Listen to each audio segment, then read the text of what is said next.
stuff. I don't know why. Fire this line up next year, next spring. Doing good. Anyway, what we're going to do with you, And those engineers, they never. good. Well, the timing was perfect. Familiarization ride or awareness trip that we call to give local law enforcement, some of the media, a little bit about what's actually out there on the tracks.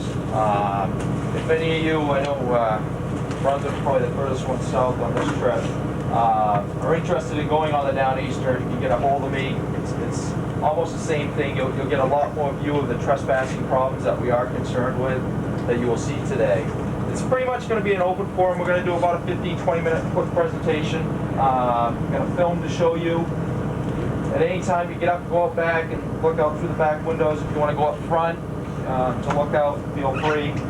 Obviously the weather may not cooperate with us as far as seeing a lot of trespassers out there.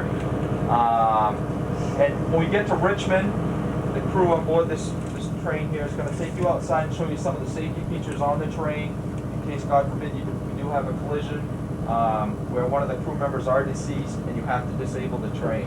And I need to stress that, we usually don't stress it enough, that if you do come across one of these trains that a crew member is deceased, that's probably the only time that you should be pressing a lot of these safety buttons. If they are able to talk to you, they'll tell you what to do and how to do it. A lot of this stuff that we show you is just in event of an extreme emergency. So with that, I want to show you a quick video and then we'll get underway here shortly.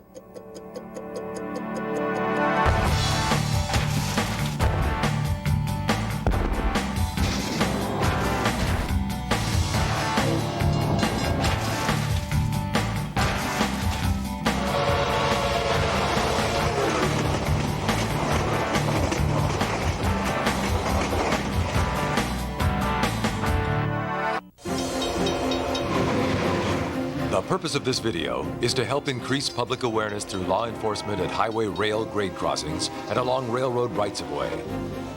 The following points will be covered. Reason for enforcement of laws. Types of warning signs and signals. Laws and civil rulings concerning crossings. Available enforcement tools. Trespass dangers. Grade crossing collision investigation. How to stop a train in an emergency. And malfunctioning signals. You are about 40 times more likely to die in a collision with a train than with another motor vehicle. The number of highway rail grade crossing collisions is much lower than traffic collisions. But, as you can clearly see, the severity rate is much greater. Operation Lifesaver was created in 1972 in an effort to reduce the number of fatalities and injuries occurring at highway rail grade crossings. Nationwide, train vehicle collisions have been reduced by more than 50% through public education efforts and engineering improvements at crossings. However, they are still at unacceptable levels. Education and engineering is not enough. Effective law enforcement is also a necessary tool in helping to reduce unsafe and illegal behavior that, all too often, leads to a tragedy. The National Transportation Safety Board says it's trying to find out how the steel truck ended up on the track. The difference in weight ratio between an automobile and the average freight train is about 4,000 to 1. In a collision, the heavier object will always prevail. It's like an automobile running over a 12-ounce can of pop. When 12 million pounds of freight train meets a 3,000-pound automobile, it's no contest. Weight is also a large factor in the ability to stop a train. An automobile traveling at 55 miles per hour can stop in about 200 feet. A tractor-trailer rig at the same speed will take about 300 feet, the length of a football field. The average freight train at 55 miles per hour, on the other hand, will need a mile or more to stop. That's 18 football fields. Trains have a much lower coefficient of friction than motor vehicles. This is due to steel wheels riding on steel rails. The contact area between a train wheel and the rail is only 3/4 of an inch wide, or about the width of a dime. In contrast, motor vehicles with rubber tires riding on pavement have a greater friction area and can stop much faster. So avoiding a collision is logically the responsibility of the motorist. There are two types of highway rail grade crossing warning devices: passive and active. Passive warning devices consist of advanced warning signs, pavement markings, stop signs, and crossbucks. The crossbuck is a regulatory sign that means yield when a train is approaching within 1,500 feet of the crossing. Active warning devices consist of flashing red lights or flashing red lights with gates. It is illegal to go around lowered gates, even when a train is not approaching. The U.S. Supreme Court has held that the responsibility of a person approaching a highway rail grade crossing, whether driving or on foot, is to look and listen before crossing the track. The primary violation committed at a crossing is failure to yield to a train. This violation serves as a basis to civil rulings related to highway rail grade crossing safety. A citation or summons is an indication of probable cause that a traffic violation has occurred. It is the responsibility of the courts to determine fault and assess appropriate penalties. Without active law enforcement to help change motorists' behavior at highway rail grade crossings, tragic scenes like these will continue to make headlines across the nation. On a local level, there are things you can do to enforce highway rail grade crossing laws or make motorists aware of crossing safety. You can park your patrol vehicle in an inconspicuous location near a crossing while completing reports and observe vehicular traffic. You can also park your vehicle in a conspicuous spot to remind motorists to slow down, look, and listen. One law enforcement program of Operation Lifesaver is Officer on the Train. It allows law enforcement officers to get a first-hand look from the engineer's perspective of violations and the dangers at crossings. Radio communication is supplied between the officer in the locomotive and ground support officers who will take appropriate enforcement action against crossing and trespass violators. The growing trend of trespassing on railroad rights-of-way is a major concern of Operation Lifesaver. More people lose their lives illegally entering railroad property than are killed in crossing collisions. Active enforcement is essential in helping to reduce this dangerous and illegal activity. Railroads consider trespassing a serious safety hazard and will sign a complaint against the offender. A dramatic bridge fire has shut down the main north-south railway. Trespass activity often leads to acts of vandalism that can result in extensive property damage, serious injuries, and even loss of life.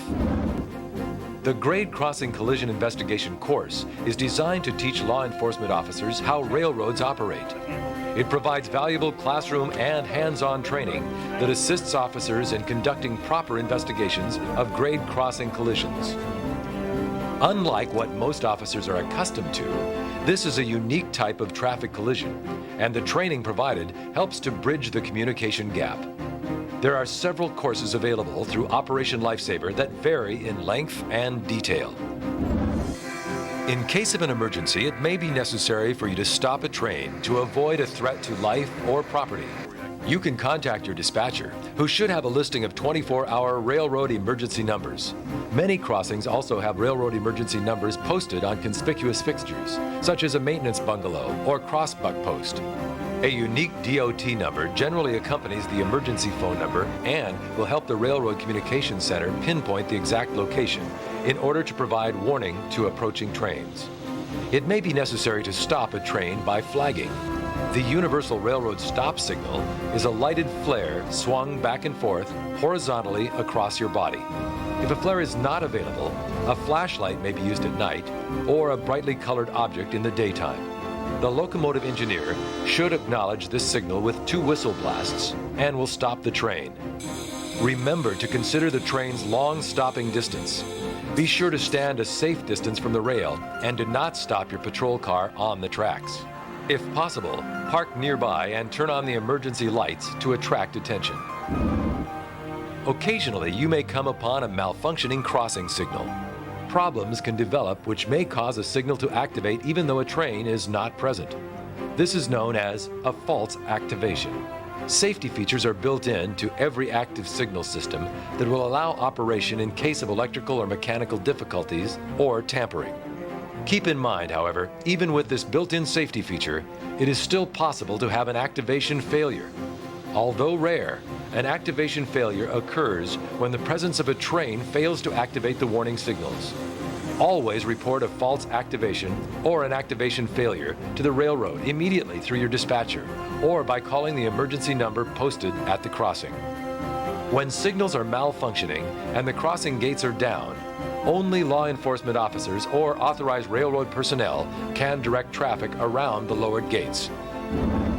Active law enforcement is an essential part of Operation Lifesaver, and your help in applying the information discussed in this video will help save lives at highway rail grade crossings and along railroad rights-of-way.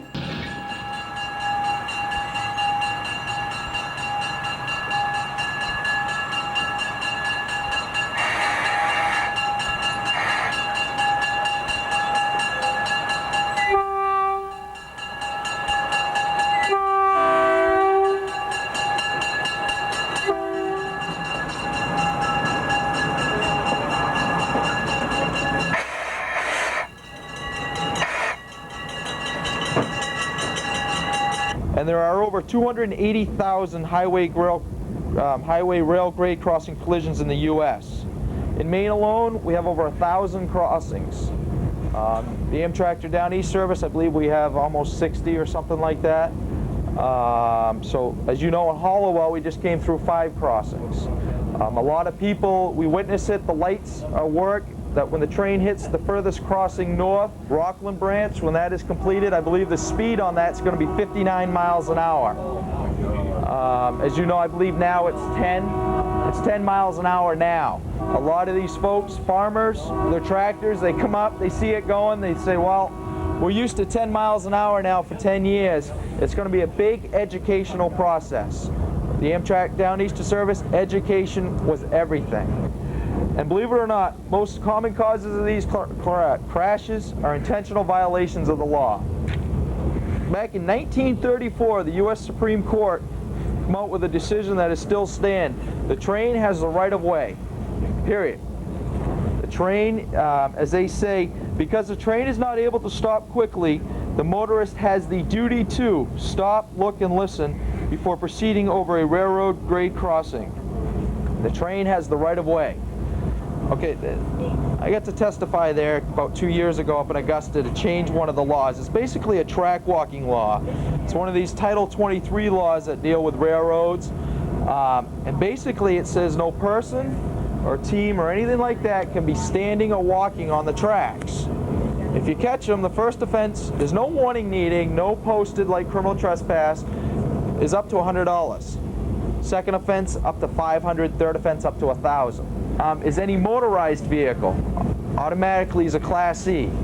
No warning, nothing like that. A lot of the judges I've been dealing with, we've been taking their ATVs, you know, locking them up until a court date. It's evidence of a crime. We've made it work in a few places. And as you'll see through this Rockland Branch, as the gentleman will bring up to you, the ATV problem up that way is your biggest problem. Snowmobiling, ATVs, hunting from a railway is it's called hunting from a railroad. I believe it's either Class E or D crime. We take the rifles as evidence.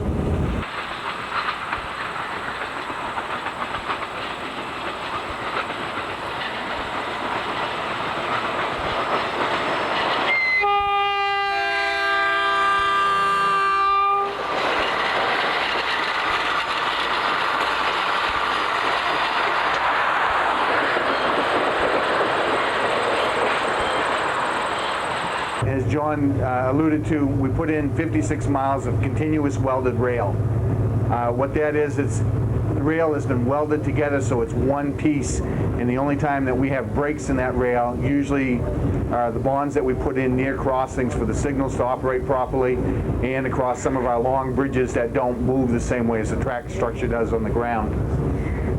We have over 25 bridges on the Rockland Branch. Some of them are significantly long. Many of them cross over tidal waters, and they become very popular points of access for clammers and wormers and other people who just want to get down to the water. That causes a great deal of concern because at the higher speeds on this branch line, if you are out on a bridge and the train is coming, you will not get off it. You will not chase, the train will beat you to the other end every single time. Some of the improvements that we've made on the track, we put in over 150,000 tons of rock ballast. If when you get on, you notice the rock that's around the timber ties and the rail here, that ballast is necessary to hold this rail in its proper alignment and proper gauge so that we don't derail a train. A major concern that we have on the Rockland Branch is ATV use and some snowmobile use. The ATV use will run up and down this ballast, and when it does, it kicks the ballast out from the tie structure. With the continuous welded rail, if you can imagine a piece of steel that may be several miles long, and it goes from anywhere from 0 degrees to 140 or 150 degrees, it wants to expand or it wants to contract over any given point in time. Without the rock ballast properly in place, it's going to go wherever it wants to go, and when the train comes down, it's going to derail. The other piece, if you're on an ATV and you're on some of these high fills, and you'll notice even as we travel here, you got a bank up against you and you got to drop off on the other side, or an area where we go through low-lying areas where we've got a fill that we've gone through. There's no place to go, and that may go on for a quarter to half or 3/4 of a mile. Again, trains moving at the speeds that we're talking about, there is no place for an ATV or a snowmobile to get to other than hit. We've replaced approximately 1/3 of the timber ties on the Rockland Branch. That equates to about 78,000 pieces of timber. We have redecked most of the bridges to bring them up to speed so that we can handle the traffic that we hope to have into the future. Work started on this project last year in the spring. We expect to be completed with the bulk of the rehab work by the end of this year, and we hope to have a passenger operation in place, or at least a limited passenger operation for the next season. It may be a car similar to this, or it may be a rail operation. The passenger trains will be able to run up to 59 miles an hour in areas. We do have some speed restrictions in restricted areas, such as going through Thomaston and some areas in Brunswick and Bath.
start them up again. But if there's a freight train and it's blocking half your town, that's just the way it's going to be. So, Bill, it's down there in the hat. First thing happens if you have an emergency here where you know, the engineer's down or something like that, we have a fuel trip lever right inside here, right beside the heater. Which one's that? Okay, we have an emergency fuel trip right here. You just pull right up on it and it shuts the fuel off to all the motors, in case it's on fire or anything like that. We also have a switch for the power for the batteries. You just flip that switch down, it shuts the battery power off to the locomotive. In case of emergency, that would be a good thing to do. Pull that lever? Yeah, just flip that right down. It shuts the power off, the electric power, to the compressor and all that stuff. Shuts everything down. Normally we have a fuel trip right here, like on the inside. But this side right here we've been working on. We've just haven't got it hooked back up yet. But if you want to walk around the other side, I can show you the other one. And if this ever gets tipped on the side or anything, and you can't get to shut the motors down, just pull that lever, and within probably a matter of a couple of minutes, you'll shut itself down. Anyway, to shut the motor down, you just push this button right in and hold it. Kills it. Kills the motor. And there's one on each end, so you have to do it on both ends. Your forward and reverse lever. And this is your throttle. And this is your brake for the brakes on the locomotive. And to put it into emergency, you just dump it way over there. And that dumps everything right off. And this has disc brakes on it, so it stops pretty good. But not perfect, but good. Yeah.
We hope you enjoyed watching Train Time and will join us again for the next show.